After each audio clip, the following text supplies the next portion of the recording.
से बोलिए जित बहन भगवान की जय। मैं एक जितिया का कहानी बताने जा रही हूँ, कृपया सुनिएगा। एक बस्ती में एक बुढ़िया रहती थी।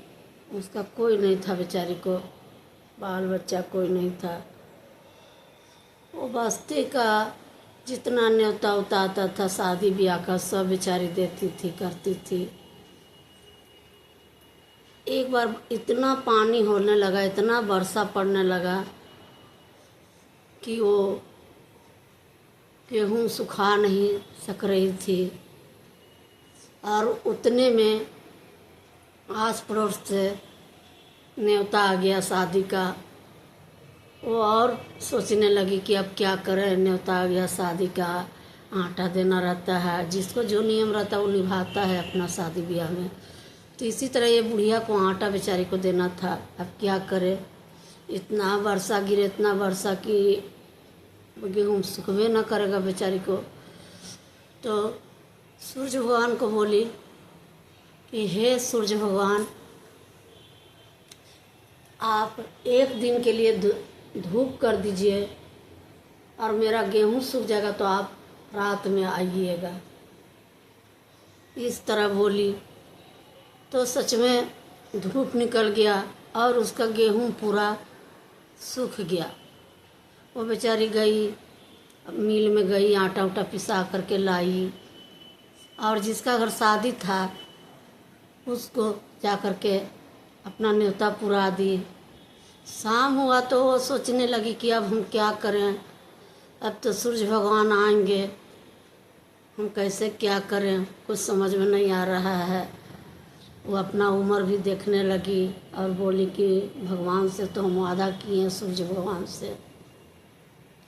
यही सब सोचते सोचते बेचारी क्या की कि वो ताला लगा करके दूसरा घर चली गई सोने के लिए। सोची कि ताला देखेंगे तो अपने सूर्य भगवान चले जाएंगे, यह सोच करके वो चली गई।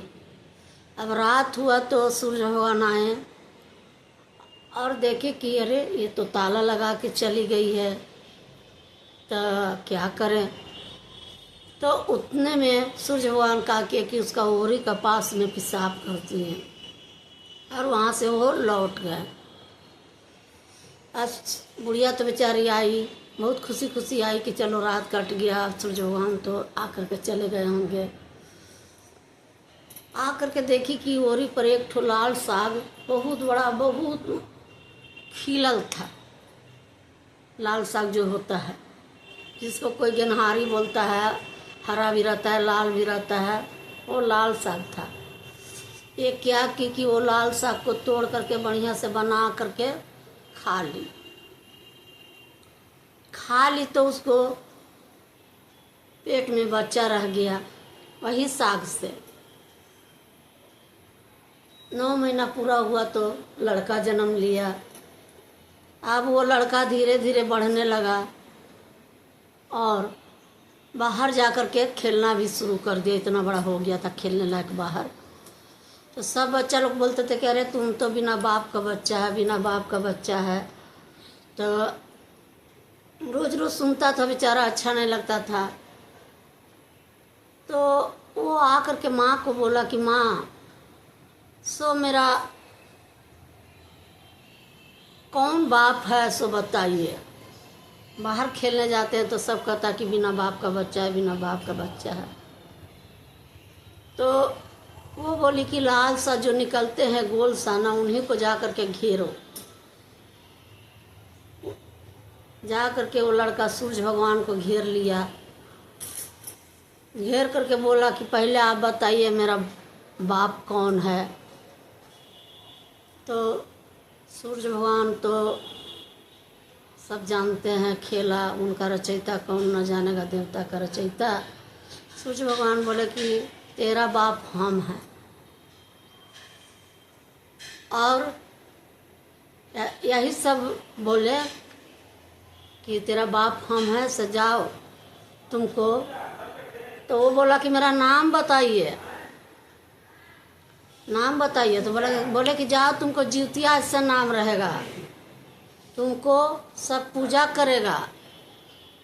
सूर्य का पुत्र जितवाहन भगवान तुमको सब बोलेगा और तुमको सब पूजा करेगा।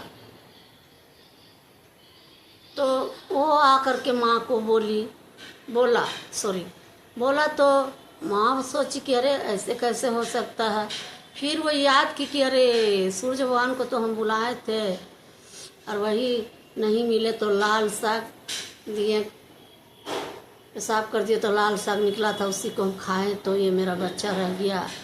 इसीलिए सूर्य भगवान बोले कि मैं तेरा बाप हूँ। तो सुबह उठ करके सबको बताने लगी और वो बच्चा दिन प्रतिदिन सूरज की किरण की तरह बढ़ते जाए। सब बोले ऐसा तो कोई बच्चा नहीं, जितना अच्छा ही बढ़ रहा है, उसका बुद्धि सब बहुत अच्छा है। यह देख करके बहुत खुश सब होते थे मोहल्ला में। तो ये जा कर के बोली, उसको सब बोला कि ऐसा तेरा बच्चा। वो बोली कि ये मेरा बच्चा नहीं है, ये सूर्य भगवान का दिया हुआ बच्चा है।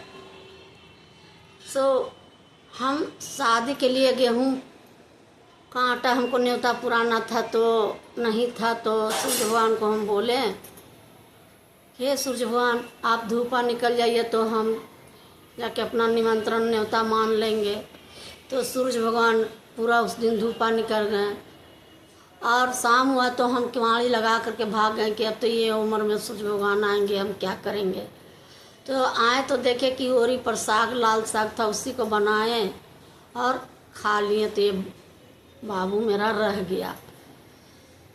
तो ये रोज़ पूछता था कि मेरा बाप कौन है, मेरा बाप कौन है। तो इसको बोले कि जाओ लाल जो निकलते हैं ना ऊपर से किरण बिखरते हुए, उन्हीं को घेरो।